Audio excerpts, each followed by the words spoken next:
आप सभी को मेरा नमस्कार। मैं रोहित मिश्रा आप सभी का स्वागत करता हूं अपने महाविद्यालय के ऑनलाइन प्लेटफॉर्म पर। तो आज हम आपको पढ़ाएंगे fundamental of agrometeorology and climate change subject. इसके अंतर्गत जो मेरा टॉपिक है वो है वेदर हैजार्ड्स यानी ड्रॉट, मौसम संबंधी खतरे, सूखा। ठीक है, तो आज हमको जो वेदर का मोस्ट इम्पोर्टेंट हैजार्ड है वो है ड्रॉट। ठीक है, तो हम आज एक इम्पॉर्टेंट हैजार्ड के बारे में पढ़ाएंगे जिसका कहते हैं सूखा यानी कि ड्रॉट। तो सूखा क्या होता है, सबसे पहले हम जानेंगे कि सूखा जो है वो जितनी भी प्राकृतिक आपदाएं होती हैं, ठीक है, प्रकृति के द्वारा जो आने वाली आपदाएं होती हैं, जिसमें हम भूकंप कह सकते हैं, बाढ़ कह सकते हैं, ठीक है, उसी में से एक सूखा है। तो सूखा जो है वो एक प्रमुख आपदा है जो कि है वर्षा के कम होने पर जो है वो वर्षा यानी जल का जो है वर्षा अगर कम होती है तो जल का संकट उत्पन्न हो जाता है, चाहे वो पेयजल का संकट हो, चाहे वो कृषि के लिए उपयोगी जल हो उसका संकट हो। तो इस स्थिति को हम सूखा कहते हैं।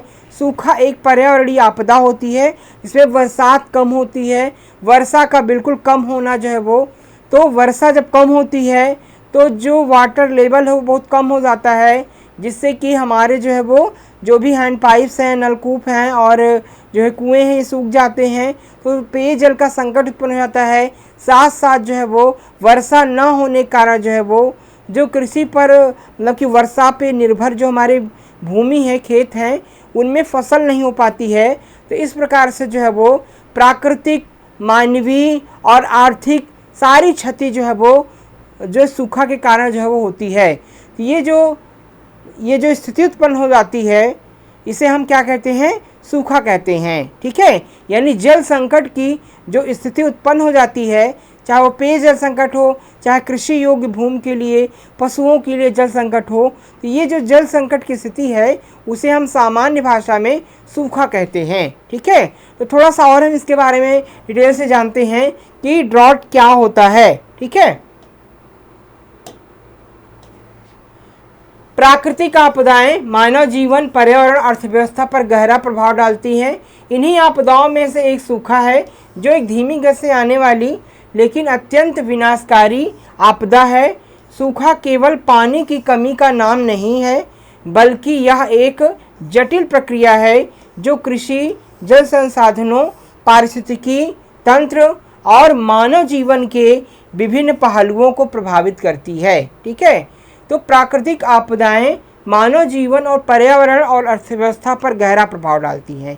ये जो प्राकृतिक आपदाएं आती हैं जैसे सूखा हो गया, ठीक है, बाढ़ हो गया, भूकंप हो गया, सुनामी हो गया, ठीक है, और जो है साइक्लोन हो गया, एंटी साइक्लोन हो गया, ये जितने भी हैजार्ड्स हैं वो कहीं ना कहीं जो है वो आर्थिक रूप से, प्राकृतिक रूप से मानव जीवन और पर्यावरण को कहीं ना कहीं प्रभावित करती है। इन्हीं में से एक सूखा आपदा है जो केवल पानी की कमी का नाम नहीं है बल्कि यह जटिल प्रक्रिया है जो कृषि हो गया, जल संसाधनों हो गया, पारिस्थितिक तंत्र होगा और मानव जीवन के विभिन्न पहलुओं को क्या करती हैं, ये प्रभावित कर देती हैं। सूखे का अर्थ और परिभाषा की बात करें कि सूखे का अर्थ क्या होता है, उसकी परिभाषा क्या है, तो सूखा उस स्थिति को कहते हैं जब किसी क्षेत्र में लंबे समय तक सामान्य से काफ़ी कम वर्षा होती है जिससे पानी की उपलब्धता में गंभीर कमी आ जाती है। यह कमी न केवल पानी के पीने को प्रभावित करती है बल्कि खेती, पशुपालन, उद्योग पर भी असर डालती है। सूखे को सामान्यतः 4 प्रकारों में विभाजित किया जाता है। ठीक है, कहने का है कि सूखा वह स्थिति को कहते हैं जब किसी क्षेत्र में लंबे समय तक सामान्य से काफ़ी कम वर्षा होती है। ठीक है, जब किसी क्षेत्र में लंबे समय से सामान्य से कम वर्षा होती है तो उस समय क्या होता है कि धीरे धीरे जल का संकट उत्पन्न होता है, यानी पेयजल का संकट उत्पन्न हो जाता है, कृषि के लिए जल संकट उत्पन्न हो जाता है, पशुओं के पीने के लिए जो है वो जल संकट उत्पन्न हो जाता है। तो ये जो संकट की स्थिति होती है उसे हम सामान्य सी भाषा में सूखा कहते हैं। ठीक है, तो इसका प्रभाव जो है वो खेती पर, पशुपालन पर, उद्योगों पर भी ये अपना प्रभाव डालती हैं। सूखों के सामान्यता जो है वो 4। तो ये जो सूखा स्थिति है वो इंडस्ट्रीज यानी उद्योगों पर, पशुओं पर, पशुपालन पर, कृषि पर, मतलब सभी पर ये जो है अपना प्रभाव डालते हैं। ठीक है, तो ये जो स्थिति होती है उसे हम क्या कहते हैं, सामान्य सी भाषा में सूखा यानी ड्रॉट कहते हैं। जो ड्रॉट होता है, सूखा है, वो कई प्रकार का होता है। ठीक है, सूखा कई प्रकार का होता है। पहला जो है मौसम विज्ञान संबंधी सूखा, मेट्रोलॉजिकल ड्राउट से कहते हैं। ठीक है, तो सूखा कई प्रकार का होता है। पहला क्या है, मेट्रोलॉजिकल ड्राउट, जिसे हम कहते हैं पर्यावरणीय संबंधी सूखा या मौसम विज्ञान संबंधी सूखा। मेट्रोलॉजिकल ड्राउट क्या होता है कि जब वर्षा औसत से कम होती है, जब वर्षा औसत से कम होती है, ठीक है, जब वर्षा औसत से कम होती है तो उसे मौसमी सूखा कहा जाता है या मेट्रोलॉजिकल ड्राउट कहते हैं। ठीक है, तो जब किसी सीजन में वर्षा जो है मौसम से कम होती है, ठीक है, जितना वर्षा होती है उससे कम होती है, तो मौसम संबंधी सूखा उसे कहते हैं या मेट्रोलॉजिकल ड्राउट कहते हैं। कृषि सूखा, एग्रीकल्चरल ड्राउट। दूसरा क्या है बेटा, एग्रीकल्चरल ड्राउट, जिसे हम कृषि सूखा कहते हैं। तो जब मिट्टी में नमी की कमी हो जाती है और फसलें प्रभावित होती हैं। ठीक है, जब मिट्टी में नमी की कमी हो जाती है और फसलों पर प्रभाव अपना डालते हैं। ठीक है, जब मृदा में जो है नमी की, मॉइस्चर की कमी हो जाती है और यह कमी इतनी हो जाती है कि जो फसल होती हैं, पेड़ पौधे होते हैं, प्लांट्स होते हैं, उस पर अपना प्रभाव डालते हैं। ठीक है, उनकी ग्रोथ और डेवलपमेंट रुक जाती है, उनकी शारीरिक क्रियाएं प्रभावित होती हैं। तो इस प्रकार के सूखा को हम एग्रीकल्चरल ड्रॉट या कृषि सूखा कहते हैं। तीसरा क्या है, जल विज्ञान संबंधी सूखा, हाइड्रोलॉजिकल ड्राउट। ठीक है, तीसरा क्या है इसका, हाइड्रोलॉजिकल ड्राउट यानी जल विज्ञान संबंधी सूखा।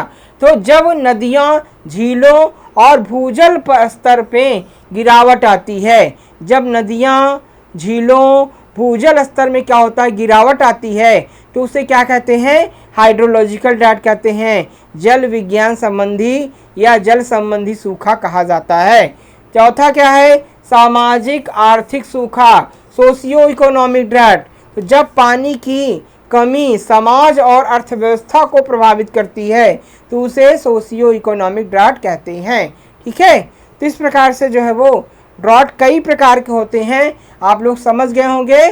पहला ड्रॉट जो है उसे मेट्रोलॉजिकल ड्रॉट कहते हैं, जब मौसम संबंधी जो है वो सूखा होता है, कभी ज़्यादा वर्षा कभी कम वर्षा, उसे मेट्रोलॉजिकल ड्रॉट कहते हैं। कृषि संबंधी सूखा, जब फसलों पर प्रभाव डालते हैं, जब पेड़ पौधे फसलों पर सूखा अपना प्रभाव डालता है, उसे एग्रीकल्चर ड्रॉट कहते हैं।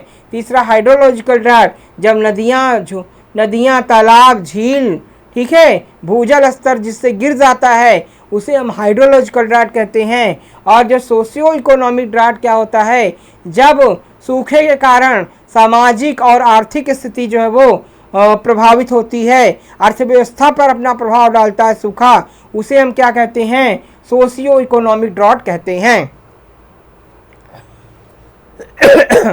सूखे के कारण की बात करें, केसेस ऑफ ड्राउट की बात की जाए, सूखे के कारण की बात करें तो सूखा कई प्राकृतिक और मानवीय कारणों से उत्पन्न होता है। सूखा कैसे उत्पन्न होता है, कई प्राकृतिक और मानवीय कारणों से सूखा उत्पन्न होता है। ठीक है, तो सूखे के प्रकार की बात की जाए, सूखे के कारण की अगर बात करें तो सूखा जो है वो कई प्राकृतिक और मानवीय कारणों से उत्पन्न होता है। जैसे कि नेचुरल क्राइसिस क्या होते हैं, प्राकृतिक कारण क्या होते हैं सूखा उत्पन्न करने के, वर्षा का समान वितरण हो गया। ठीक है, वर्षा का अगर असमान वितरण हो गया, जैसे क्या होता है कि पहले जो है वो वर्षा काफ़ी ज़्यादा हो जाती है। जैसे अपने उत्तर प्रदेश की बात करूं मैं, तो मई जून के महीने में अगर ज़्यादा वर्षा हो गई, फिर जो है जब फसल लेते हैं जुलाई अगस्त में, फिर सूखा पड़ जाता है, वर्षा नहीं हुई बिल्कुल, तो उसे क्या कहते हैं, उसे हम वर्षा का समान वितरण संबंधी सूखा कहते हैं। ठीक है, जलवायु परिवर्तन के कारण, ग्लोबल वार्मिंग के कारण जब सूखा पड़ता है, जलवायु परिवर्तन का जो प्रभाव होता है वो वर्षा पर जब पड़ता है तो उसे हम क्या कहते हैं, जलवायु परिवर्तन सूखा कहते हैं। तीसरा मानसून की विफलता, मानसून कभी सक्रिय होता है कभी निष्क्रिय होता है। मानसून की जब विफलता होती है, मानसून सही से नहीं आता है, ठीक है, तो उसे मानसून की विफलता संबंधी सूखा कहते हैं। ठीक है, उच्च तापमान और वाष्पीकरण की दर में वृद्धि, अगर जो है वो तापमान बहुत ज़्यादा होता है, वर्षा हुई लेकिन तापमान बहुत ज़्यादा है, तो क्या होता है कि पौधों के अंदर वाष्पोत्सर्जन की दर बहुत ज़्यादा हो जाती है और मृदा में, नदियों में जो जल होता है वो वाष्पीकृत हो जाता है, यानी कि जल जो है वो वातावरण में उड़ जाता है, जिसे वाष्पीकरण कहते हैं। तो नदियों, तालाबों और मृदा से जल बहुत तेज़ी से उड़ जाता है, तो वो भी सूखा का कारण बनता है। तो इस प्रकार से सूखे के कई कारण होते हैं। ये सारे नेचुरल केसेस हो सकते हैं, वर्षमान का, वर्षा का समान वितरण, जलवायु परिवर्तन, मानसून की विविधता और उच्च तापमान और वाष्पीकरण की दर में वृद्धि के कारण सूखा उत्पन्न होता है। मानवीय कारण क्या हो सकते हैं? अभी तक आपने जो पढ़ा वो प्राकृतिक कारण थे।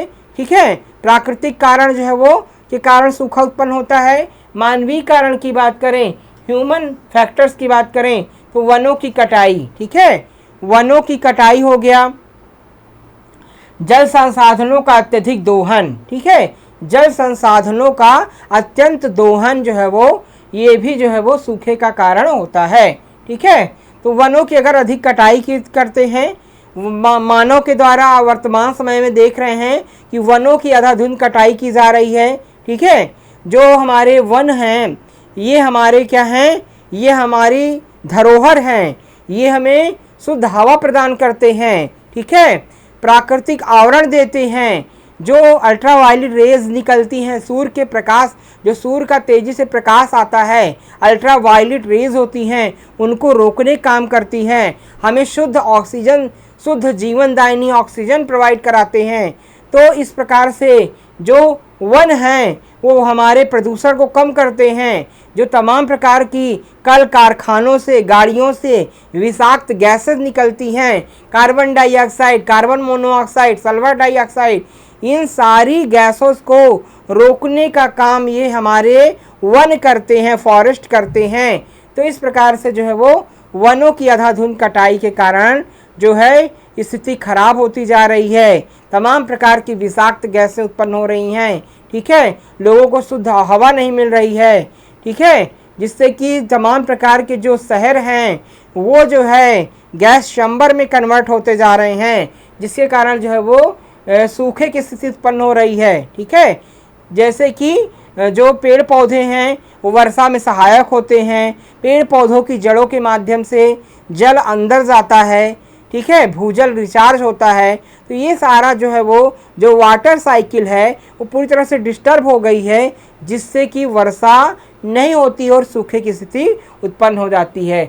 जल संसाधनों का अत्यधिक दोहन, देखिए जो हमारे जल संसाधन हैं, भूजल संसाधन हैं, नदियां हैं, तालाब हैं, वो सारे जो है नष्ट होते जा रहे हैं। तालाबों में लोग घर बना ले रहे हैं। ठीक है, तालाबों में लोग उद्योग का निर्माण कर दे रहे हैं, इससे जल संसाधन का अत्यधिक दोहन हो रहा है। और जो भी जल है, ठीक है, जो भी जल है उसका अत्यधिक दोहन हो रहा है।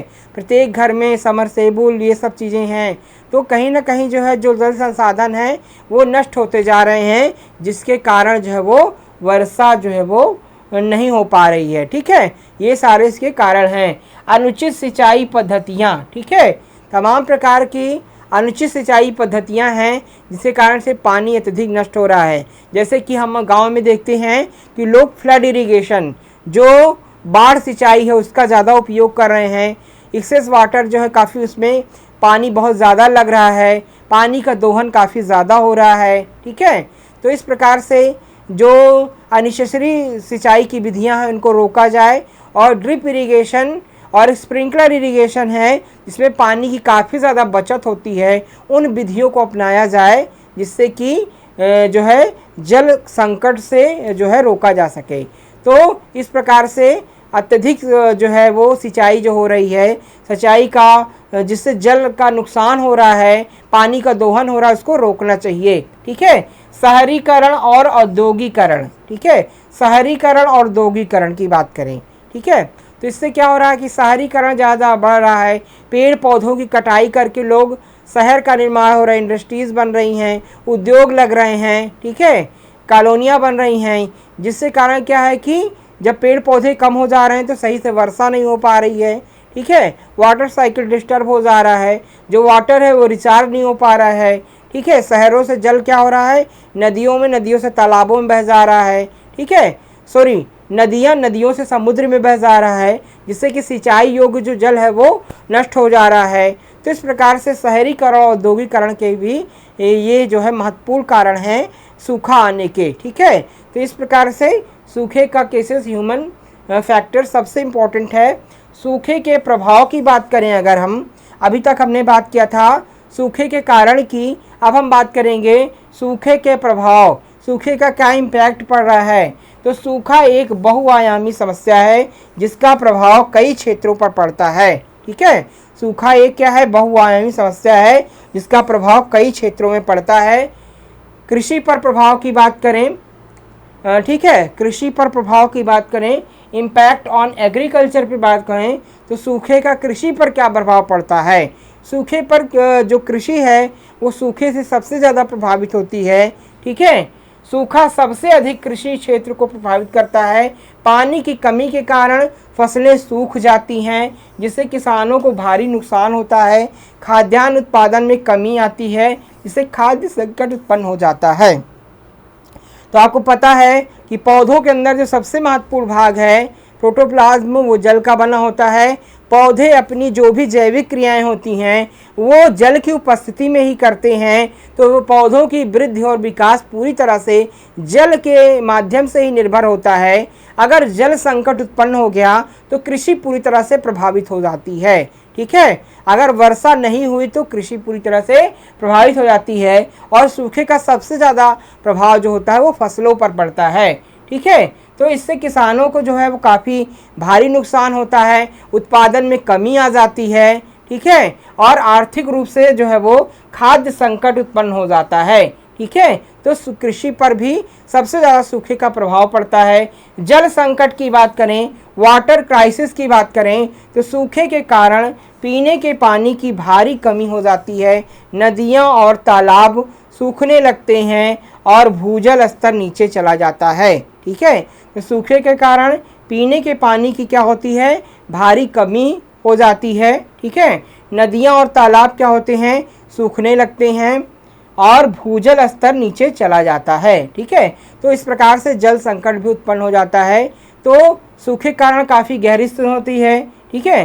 पीने के पानी की कमी हो जाती है, नदियाँ और तालाब सूख जाते हैं, जिससे भूजल स्तर नीचे चला जाता है और जल संकट जो है वो उत्पन्न हो जाता है, ठीक है।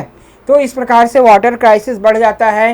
कभी कभी इतना ज़्यादा प्रभाव हो जाता है कि पीने का पानी भी जो हैंड पाइप वगैरह है वो भी सूख जाते हैं, जिससे पीने का जल संकट भी उत्पन्न हो जाता है। बहुत सारे गाँव में देखते हैं। पशुधन पर प्रभाव की बात करें, इम्पैक्ट ऑन लाइव स्टॉक की बात करें तो पशुधन पर भी सूखे का प्रभाव पड़ता है। पानी और चारे की कमी के कारण पशुधन की मृत्यु दर बढ़ जाती है। इससे ग्रामीण अर्थव्यवस्था पर गंभीर असर पड़ता है, ठीक है। तो गांव की जो अर्थव्यवस्था है वो पशुधन है, ठीक है। लोग पशुओं का पालन करते हैं, दूध बेचते हैं, जानवर बेचते हैं, तो काफ़ी ज़्यादा अर्थव्यवस्था होती है। लेकिन जब जल संकट उत्पन्न हो जाता है तो पशुओं पर भी इसका प्रभाव पड़ता है, ठीक है। जल संकट कारण जो पशुओं का हरा चारा है उसके उत्पादन में कमी आ जाती है। पशुओं को जो जल पिलाया जाता है उसमें कमी आ जाती है। तो पानी के कमी के कारण कहीं ना कहीं जो हमारा डेयरी उद्योग है, पशुपालन उद्योग है, वो जो है काफ़ी ज़्यादा प्रभावित होता है। हरे चारे पशुओं को नहीं मिलते हैं, ठीक है। पशुओं के चारा भी कमी आ जाती है। चराई वगैरह की, भाई वर्षा नहीं होगी तो हरे चारे नहीं पैदा होते, मतलब कि घासें नहीं उत्पन्न होती हैं, जिससे पशुओं में जो है वो खाद्यान्न की कमी आ जाती है और पशुओं की मृत्यु दर क्या होती है, बढ़ जाती है। पर्यावरण पर प्रभाव क्या पड़ता है, इम्पैक्ट ऑन द एनवायरनमेंट। सूखा जैव विविधता को प्रभावित करता है, पेड़ पौधे सूख जाते हैं, वन्य जीवों का आवास क्या होता है, नष्ट हो जाता है और पारिस्थितिक संतुलन बिगड़ जाता है। सूखे कारण जो है वो जैव विविधता भी जो है लॉस होता है, ठीक है। पशु पक्षियों की वृद्धि दर रुक जाती है, पेड़ पौधे सूख जाते हैं, जिससे कि कहीं न कहीं जो है वो प्राकृतिक पारिस्थितिक जो संकट होता है, इकोलॉजिकल जो संकट होता है वो कहीं ना कहीं उत्पन्न हो जाता है, ठीक है। सामाजिक और आर्थिक प्रभाव की बात करें, सोशल एंड इकोनॉमिक इम्पैक्ट क्या पड़ता है, सूखे के कारण बेरोज़गारी बढ़ती है, लोग पलायन करने को मजबूर होते हैं और गरीबी में वृद्धि होती है। ठीक है, तो सूखे के कारण क्या होता है, अनएम्प्लॉयमेंट यानी बेरोज़गारी क्या होती है, बढ़ जाती है। ठीक है, जब कृषि वगैरह नहीं होगा, खेती बाड़ी नहीं होगा, तो लोगों क्या होगा, गांव में मतलब खेती बाड़ी ही मुख्य रोज़गार का साधन होता है गांव में। तो जब खेती बाड़ी नहीं होगा, डेयरी उद्योग का संचालन नहीं होगा, तो कहीं ना कहीं बेरोज़गारी बढ़ जाएगी, जिससे कि जो है वो गरीबी में भी वृद्धि होती है और मजदूरों का शहरी की तरफ जो है वो पलायन बढ़ जाएगा। भारत में सूखे की स्थिति की बात करें, the drought situation in India की बात करें, तो भारत एक कृषि प्रधान देश है और यहाँ की अर्थव्यवस्था काफ़ी हद तक मानसून पर निर्भर करती है। यदि मानसून कमज़ोर होता है तो कई राज्यों में सूखे की स्थिति उत्पन्न हो जाती है। राजस्थान, महाराष्ट्र, कर्नाटक और आंध्र प्रदेश जैसे राज्यों में अक्सर सूखे की समस्या देखी जाती है। ठीक है, तो भारत में कई सारे राज्यों में सूखे की स्थिति उत्पन्न हो जाती है।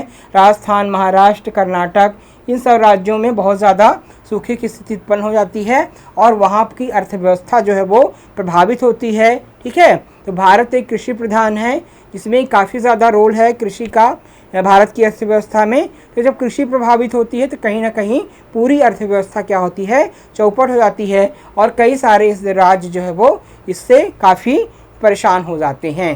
भारत में सूखे की स्थिति को और भी गंभीर बनाने वाले कई कारण हैं, जैसे जनसंख्या वृद्धि, जल संसाधनों का असमान वितरण, जल प्रबंधन की कमी। तो ये सारे भी कारण हैं भारत में सूखे की स्थिति उत्पन्न। बहुत ज़्यादा जनसंख्या है, बहुत ज़्यादा जनसंख्या है तो जल का दोहन बहुत ज़्यादा है। ठीक है, जल की डिमांड बहुत ज़्यादा है और जल संसाधनों का असमान, जो भी जल संसाधन है सही लोगों को ज्ञान नहीं है, अगर ज्ञान भी है तो वो लोग उसको फॉलो नहीं करते हैं। मतलब जल की बहुत ज़्यादा अतिदोहन होता है भारत में, ऐसी टेक्निक्स नहीं है। जल संकट, जल को बचाने का काम कोई नहीं करता, जल का दुरुपयोग किया जाता है, जैसे कि समरसेबल वगैरह हो गया तो अनर्थी पानी बह रहा है, टंकियों में, घर की जो टंकियाँ उसमें अनर्थी पानी बह रहा है, कोई ध्यान नहीं दे रहा है। ठीक है, फिर पानी के रिचार्ज कैसे किया जाए, जो वर्षा का जल है उसको संरक्षित करने के लिए कोई प्रेरित नहीं होता है, मतलब कोई कार्य नहीं करना चाहता है। जल सभी को चाहिए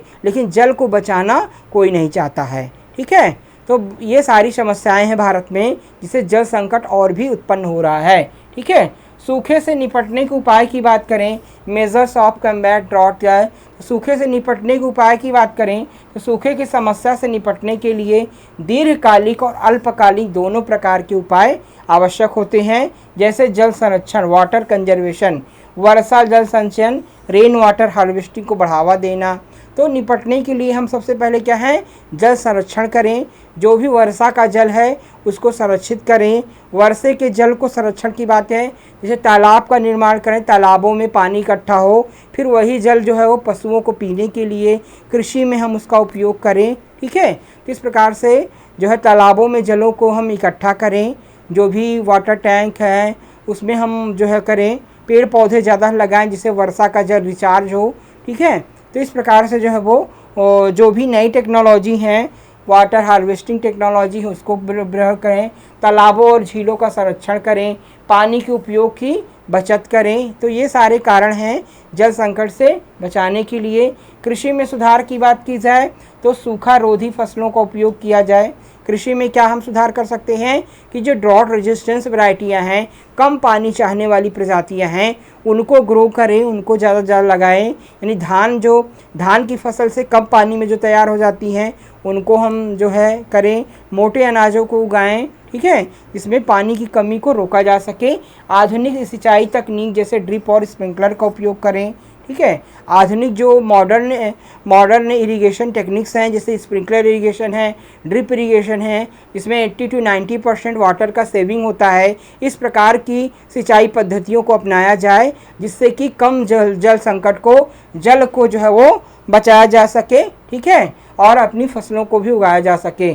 फसल चक्र अपनाना, एडॉप्टेशन ऑफ क्रॉप रोटेशन, वनीकरण को बढ़ावा देना, फसल चक्र को अपनाना। ठीक है, ऐसा क्रॉप रोटेशन अपनाया जैसे अधिक पानी चाहने की बात कम पानी चाहने वाली फसलों को अपनाया जाए। ठीक है, और जैसे मोटे अनाजों को, जहाँ पर वर्षा पूरी तरह से वर्षा आधारित कृषि होती है, वहाँ पर मोटे अनाजों को उगाया जाए, ज्वार, बाजरा, मक्का, ठीक है, इन सभी की खेती की जाए, जिससे कि फसल भी उत्पादन हो सके और पानी भी कम लगे। तो ऐसा क्रॉप रोटेशन अपनाया जाए, इसमें पानी की बचत हो, ठीक है। एफॉरेस्टेशन की बात करें तो पेड़ पौधों की संख्या बढ़ाने से वर्षा में सुधार होता है और मिट्टी की नमी बनी रहती है। ज़्यादा से ज़्यादा जो है वो फॉरेस्टेशन को बढ़ावा देना चाहिए, वनीकरण को बढ़ावा देना चाहिए, ज़्यादा से ज़्यादा जो है पेड़ों पौधों को लगाना चाहिए, ठीक है, जिससे वो छाया रहे और मृदा की नमी जो है वो कम वाष्पीकृत हो, ठीक है, और मृदा की जो फर्टिलिटी हो वो भी इंक्रीज़ हो, और ज़्यादा से ज़्यादा जो वाटर है वो संरक्षित हो, मतलब पेड़ पौधों के माध्यम से ज़मीन में ग्राउंड वाटर जो है वो अच्छे से रिचार्ज हो। इस प्रकार से वनीकरण को बढ़ावा दिया जाए। वाटर मैनेजमेंट की बात करें तो भूजल का संतुलन उपयोग किया जाए, ठीक है, जो हमारा भूजल है यानी पाताल का पानी है उसका संतुलित मात्रा में उपयोग किया जाए। इतना नहीं कि एक्सेस मात्रा में हम उपयोग कर रहे हैं, ठीक है, कि समरसेबल वगैरह लगा दिए, वो फिर ट्यूबवेल वगैरह से ही पानी फ्लड कर रहे हैं। तो जो भूजल है उसका संरक्षण किया जाए, एक समुचित मात्रा में उसको निकाला जाए, ये नहीं कि पानी का वेस्ट किया जाए, ठीक है। जल वितरण की बेहतर व्यवस्था की जाए, सही जल वितरण की बढ़िया व्यवस्था की जाए, ये नहीं कि कहीं बहुत ज़्यादा एक्सेस पानी का यूज़ कर रहे हैं, कहीं पानी कमी है। जहाँ पर पानी कमी है और जहाँ पर पानी की अधिकता है, वहाँ से पानी को सप्लाई किया जाए जहाँ पर पानी कमी है। तो सही वाटर का डिस्ट्रीब्यूशन करके भी हम जल संकट के बच सकते हैं, ठीक है। नदियों को जोड़ने जैसी योजनाएं अपनाई जाए, जैसे नदियों को जोड़ करके, जैसे अभी प्रधानमंत्री मोदी जी स्कीम चला रहे हैं नदियों को जोड़ना अभियान, ये इसकी शुरुआत कौन किया था? श्री अटल बिहारी वाजपेयी जी ने किया था। तो नदियों को जोड़ करके हम सिंचाई की तमाम प्रकार के जो है वो नहरों का विकास किया गया। नदियों को जोड़ करके काफ़ी जहाँ पर पानी नहीं वहाँ पर पहुँचाया गया। तो नदियों को जोड़ करके जल संकट को कम किया जा सकता है, ठीक है। जन जागरूकता की बात करें, लोगों को पानी बचाने और पर्यावरण संरक्षण के लिए जागरूक करना आवश्यक है, ठीक है। लोगों को जागरूक किया जाए तमाम प्रकार के जो है वो मीडिया चैनल के माध्यम से और तमाम प्रकार के नुक्कड़ वगैरह, नाटक वगैरह से, ठीक है। गांव-गांव, शहर-शहर में लोगों को पानी के जागरूक किया जाए। तमाम प्रकार के सेलिब्रिटी हैं उनको भी सामने आना चाहिए, वो भी लोगों को पानी का महत्व बताएं, जल को संरक्षित करने का महत्व कि कैसे हमको जल को संरक्षित करना है। तो इस प्रकार से पानी को संरक्षण के लिए लोगों को जागरूक करें। सरकार की भूमिका की बात करें, द रोल ऑफ गवर्नमेंट की, सरकार को सूखे से निपटने के लिए प्रभावी नीतियाँ बनानी चाहिए। राहत कार्य हो गया, किसानों को आर्थिक सहायता, रोजगार योजनाएं, जल संरक्षण योजनाएं, इस दिशा में महत्वपूर्ण कदम उठाए जाएं, ठीक है। तो जल संरक्षण की दिशा में सरकार को ही महत्वपूर्ण भूमिका है। तमाम प्रकार की जो जल संरक्षण की स्कीम है चलाए जाएं, लोगों को जागरूक किया जाए, ठीक है। और वर्षा जल है उसको संरक्षण किया जाए। तमाम प्रकार की आर्थिक सहायता और रोजगार जो है वो जो सूखे से प्रभावित लोग हैं उनको दिया जाए। तो इस प्रकार से सरकार की भूमिका होनी चाहिए। भारत सरकार ने कई योजनाएं शुरू की हैं, जैसे प्रधानमंत्री कृषि सिंचाई योजना, जल जीवन मिशन, जिनका उद्देश्य जल संरक्षण और सिंचाई सुविधाओं को बढ़ाना है, ठीक है। तो सरकार के द्वारा भी कई प्रकार की स्कीम्स चलाई गई हैं, जैसे प्रधानमंत्री कृषि सिंचाई योजना, जल जीवन मिशन, ठीक है। इन सभी योजनाओं का मुख्य मिशन है जल को संरक्षित करना और कृषि के लिए सिंचाई जल उपलब्ध कराना। तो इसको ज़्यादा से ज़्यादा प्रमोट किया जाए, जिससे जल संकट से बचा जा सकता है, ठीक है। तो इस प्रकार से जो है सूखा क्या होता है, सूखा कितने प्रकार का होता है, सूखा का सामान्य अर्थ क्या होता है, इसके कारण क्या है, इसके निवारण क्या है, इसका क्या क्या प्रभाव है सूखे का, इन सभी टॉपिक्स के बारे में हमने बताया। कई बार ये एग्ज़ाम से आपके पूछा जा चुका है, तो इसको अच्छे से पढ़ लीजिएगा। इसका PDF हमारे RBS महाविद्यालय के टेलीग्राम चैनल पे आपको प्रोवाइड कर दिया जाएगा। तो आज की क्लास में बस इतना ही। नेक्स्ट क्लास में हम नए टॉपिक के साथ आपसे फिर मिलेंगे। आप सभी का बहुत बहुत धन्यवाद। जय हिंद।